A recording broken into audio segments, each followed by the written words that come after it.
Yes, good morning and welcome to Smart 24. This is Smart Means Business and my name is Falda Chirabo. The date today is January 15th, 2025 and we are going to kickstart the day with what is making the headlines in today's newspapers.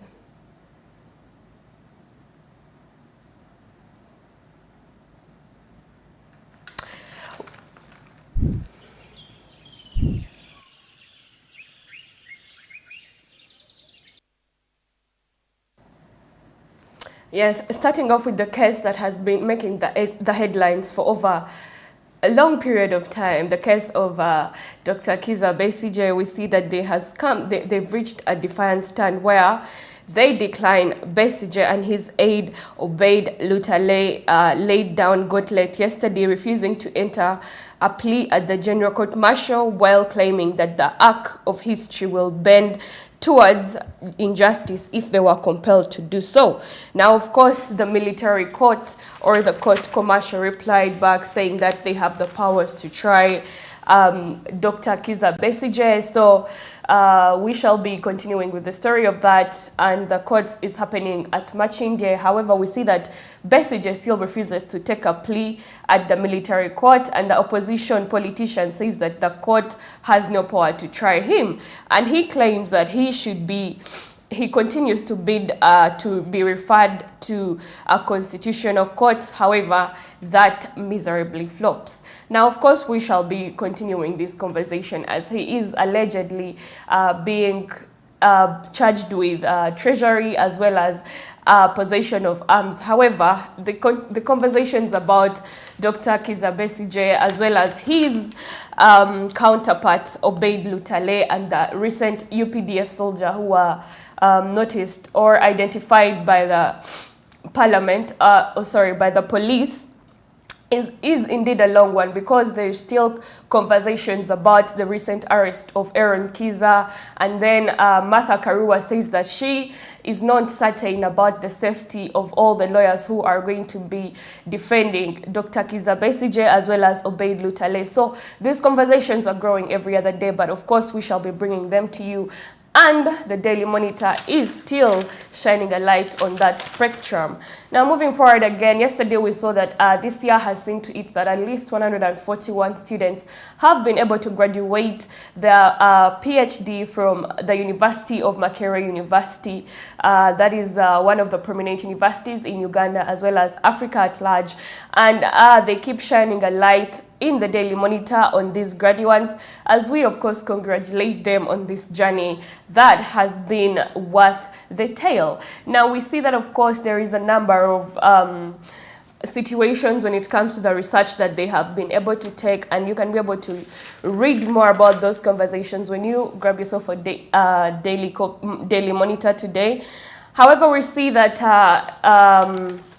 maybe some of the small stories that are still making the headlines.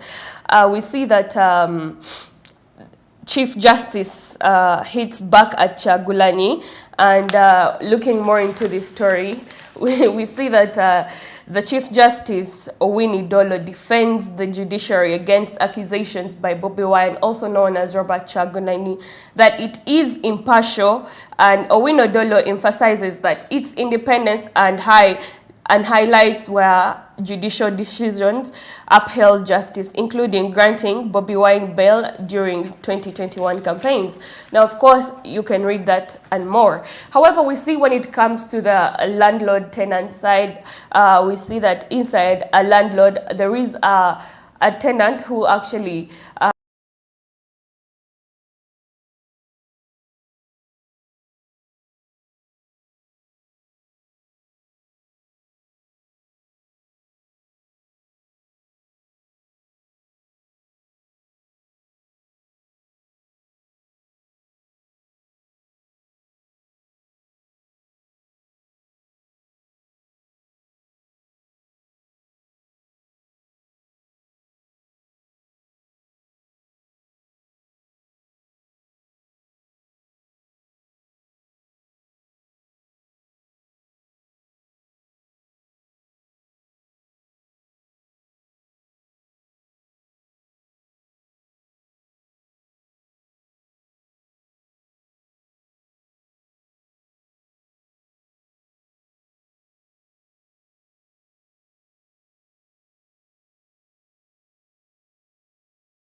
And some survivors say that the most challenging experience during their battle with the airborne disease is stigma. And maybe a little bit about how this disease comes about is simply tuberculosis is a disease caused by bacteria that accumulates in the lung, causing persistent cough, sweats, and decreased appetite that eventually leads to unexplained weight loss. Now, the other symptoms include swollen lymph nodes in the neck or armpits and difficulty breathing.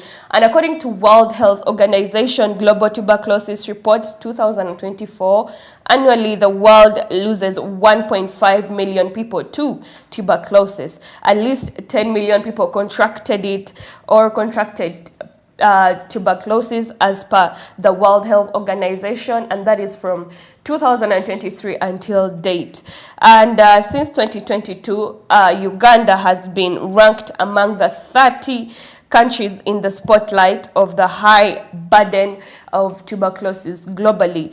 Data from the National Tuberculosis and Leprosy Program also shows that at least in 2024, the disease killed about 4,700 people, and of these, 2,800 of them were living with HIV/AIDS. Now, it is interesting, the relation between tuberculosis and HIV/AIDS, but we should be reminded that HIV/AIDS is one disease that actually weakens your immune system and exposes you to ease in getting other diseases, and one of those is tuberculosis. So as we start a new year, as we continue to pursue our business goals and dreams, please be reminded that health is wealth, and that is something that you should first enrich before you enrich other factors of your life. So with that being said, take care of yourself and make sure that you are having a healthy lifestyle that best fits you as a person.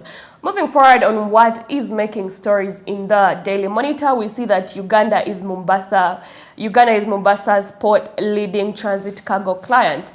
Now, we all know that Uganda is a landlocked country, so that means that it really has to leverage the relationships it has with its neighbors when it comes to exporting and importing its cargo, and more than half of the transit cargo through Mombasa port in 2024 was destined to Uganda, making the country the leading user of the port outside Kenya. Moving forward again, we see that Jumia bets on change of its fleet to EVs to cut prices, and then there is public pension scheme puts pressure on the budget, says UBRA. However, we also see when it comes to the business sector, we see that Africa throws cash at youth to rein in unemployment. Yesterday, we also looked at this and we got to know that at least 121 million youth are unemployed every day, are unemployed by the year 2025, and not just unemployed. Some of them are not in institutions currently, they are not undergoing any sort of training. And on top of that, they are unemployed. So, however, we see that the African Youth Employment Clock indicates at a lobby that in 2025 alone, about 121 million youth aged between 15 and 35 will be unemployed or classified as not in education, employment, or training, and 2.8 million more in 2025. And of course, we see that a number of initiatives are being put into place to ensure that young people have a source of employment every day. But of course, I would love to have a side note and remind you that if anything that you can do in this day and age is to actually not look for employment. If you can build on what you already have and make a living out of that, because there's really no pay in chasing someone else's dreams. If you chase yours and become a job creator, maybe chances are that you will actually employ a number of people other than looking for a source of employment. That's just a side note. But let's move forward.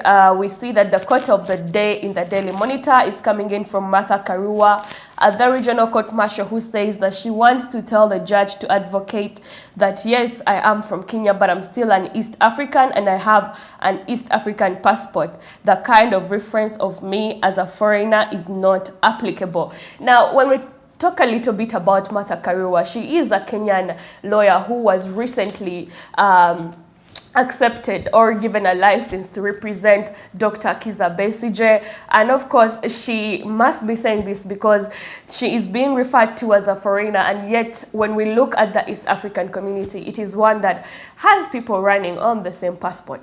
So her claim is that if she is operating with an East African passport, it is only liable that she is referred to as someone who is close to a citizen. So that is what she has to say. And continuing ahead, we see that public amenities tariff a boost to the health sector. We also see Segirinya's death and Museveni's last political lap.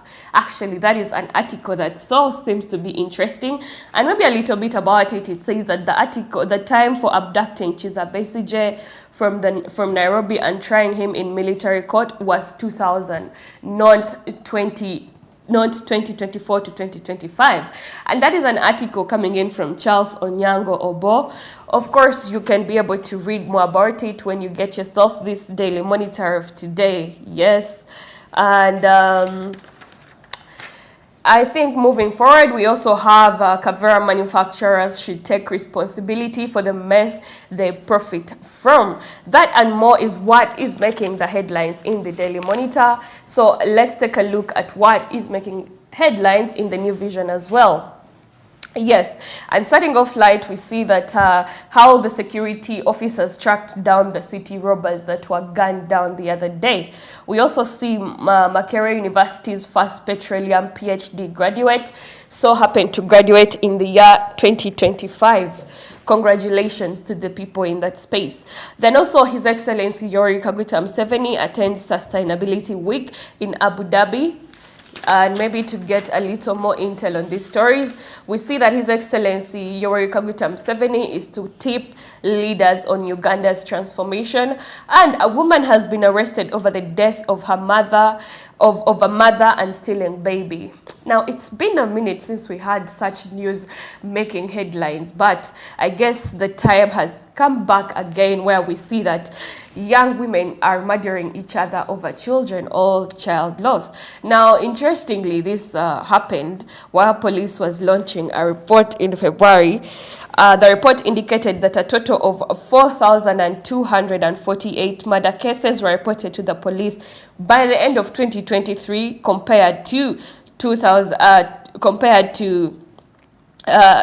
increase, a 5.1% increase in 2022, giving a 5.1% increase in homicide cases registered countrywide. Now, of course, this lady so happened to kill a pregnant woman and steal from her baby, and she was later on arrested. And like I said, these are stories that had taken a break from making news. However, we see that in 2025, so happens to be the first month, and this is already one of the stories. You know, it also does pose a question on where Uganda's security as well as crime rate is standing as of the day. Moving forward again, we see that new details emerge on the soldier added to Besigye's case, and this news actually broke the headlines yesterday when we saw that a UPDF soldier was so happened to be a conspiracy or conspired with Obeid Lutale and Dr. Kizza Besigye when it came to the treasury that they are talking about, as well as the armed robbery court case. Now, of course, more details about that are in the New Vision of today. Moving forward again, we see that Makerere students are to offer free extension services in order to be able to help them transition into the employment space. Museveni, Algeria minister, discussed the trade opportunities. We see that His Excellency Yoweri Kaguta Museveni is very big on trying to amend or to better relationships, cooperations between Uganda and other countries. And one of them so happens to be Algeria, and this has noticed an increasing interest in Uganda's coffee from Algeria. And also, Kano Nakalema meets Indian Business Forum officials. General Salim Salem marks 65th birthday. Of course, a happy birthday to the gentleman. And maybe a little bit more, we also see an article about how the bank robbery scenario was busted and how these gentlemen were tracked down. Earlier this week, we saw that these gentlemen had been gunned down by the police, and there was a claim that they were actually taking part in a robbery around Acacia Mall.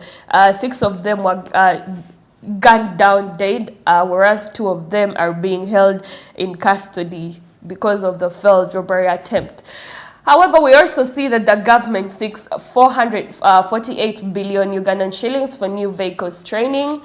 And of course, Uganda produced its first petroleum PhD graduates. Congratulations to the Republic of Uganda, and congratulations to Caroline Namanya, who so happened to bag this degree at just the age of 32 years. And the fact that she is a female, of course, we want to accord and congratulate the females who are pursuing education, and maybe give you a little bit of to continue on that path. Why not? That you educate. We see that EU are better off working with Maduro and you. More is what is making this. Let's go for African business. So stay